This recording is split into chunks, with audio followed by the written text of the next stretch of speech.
السلام علیکم ورحمۃ اللہ وبرکاتہ۔ پیارے بھائیوں، میں نے آپ کے لیے ایک بہترین ٹاپک لایا ہے۔ آئیے چلتے ہیں ہم اپنے ٹاپک کی طرف۔ نحمده ونصلی علی رسولہ الکریم، اما بعد فاعوذ باللہ من الشیطان الرجیم، بسم اللہ الرحمن الرحیم۔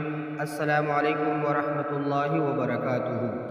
ہمارے آج کی موضوع ہے زکوٰۃ نہ دینے کے نقصانات۔ پیارے بھائیوں، زکوٰۃ کی عدم ادائیگی کی متعدد نقصانات ہیں، جن میں چند ذکر کر رہا ہوں۔ نمبر 1، ان فوائد سے محرومی جو اسے ادائیگی زکوٰۃ کی صورت میں مل سکتی تھی۔ نمبر 2، بخل یعنی کنجوسی جیسی بری صفت سے اگر کوئی اس میں گرفتار ہو تو چھٹکارا نہیں مل پائے گا۔ رسول پاک صلی اللہ علیہ وسلم کا فرمان پاک ہے، سخاوت جنت میں ایک درخت ہے، جو سخی ہوا اس نے اس درخت کی شاخ پکڑ لی، وہ شاخ اسے نہ چھوڑے گی یہاں تک کہ اسے جنت میں داخل کر دے۔ اور بخل آگ میں ایک درخت ہے، جو بخیل ہوا اس نے اس کی شاخ پکڑی، وہ اسے نہ چھوڑے گی یہاں تک کہ آگ میں داخل کرے گی۔ نمبر 3، مال کی بربادی کا سبب ہے، جیسا کہ رسول پاک صلی اللہ علیہ وسلم فرماتے ہیں، خشکی و تری میں جو مال ضائع ہوا ہے وہ زکوٰۃ نہ دینے کی وجہ سے طلب ہوا ہے۔ ایک مقام پر ارشاد فرمایا، زکوٰۃ کا مال جس میں ملا ہوگا اسے تباہ و برباد کر دے گا۔ بعض ائمہ نے اس حدیث کی یہ معنی بیان کی کہ زکوٰۃ واجب ہوئی اور ادا نہ کی اور اپنے مال میں ملائے رہا تو یہ حرام اس حلال کو ہلاک کر دے گا۔ اور امام احمد رحمہ اللہ نے فرمایا کہ معنی یہ ہے کہ مالدار شخص مال زکوٰۃ لے تو یہ مال زکوٰۃ اس کے مال کو ہلاک کر دے گا کہ زکوٰۃ تو فقیروں کے لیے ہے، اور دونوں معنی صحیح ہے۔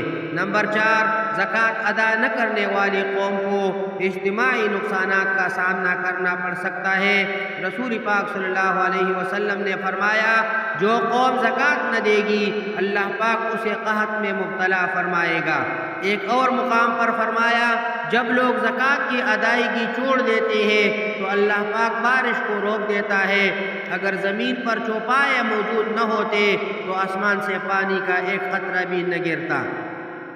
نمبر 5، زکوٰۃ نہ دینے والے پر لعنت کی گئی ہے، جیسا کہ حضرت سیدنا عبداللہ ابن مسعود رضی اللہ تعالی عنہ روایت کرتے ہیں، زکوٰۃ نہ دینے والے پر رسول اللہ صلی اللہ علیہ وسلم نے لعنت فرمائی ہے۔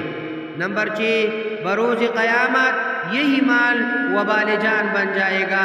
سورہ توبہ میں ارشاد ہوتا ہے، والذین یکنزون الذھب والفضة ولا ينفقونها في سبيل الله فبشرهم بعذاب أليم يوم يحمى عليها في نار جهنم فتكوى بها جباههم وجنوبهم وظهورهم هذا ما كنزتم لأنفسكم فذوقوا ما كنتم تكنزون۔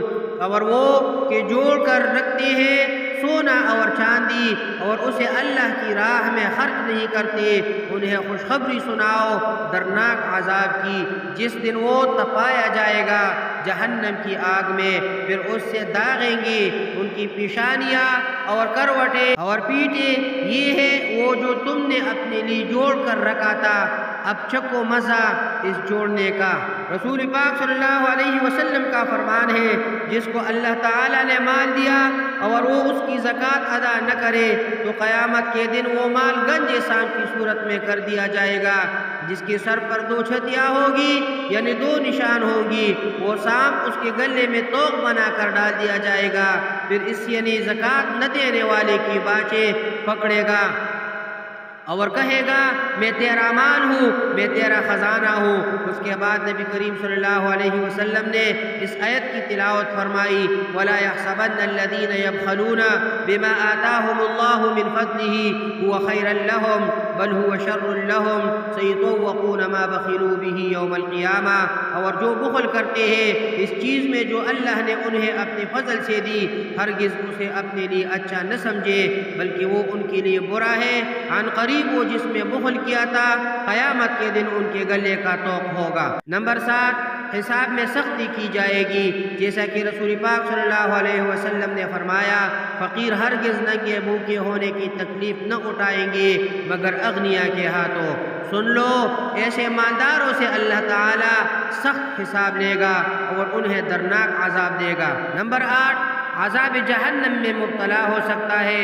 رسول پاک صلی اللہ علیہ وسلم نے کچھ لوگ دیکھے جن کے آگے پیچھے غر کی لنگوٹیوں کی طرح کچھ چیٹڑے تھے اور جہنم کی گرم پتھر اور توہر اور سخت کڑوی جلتی بدبودار گاس چوپایوں کی طرح چرتے پھرتے تھے۔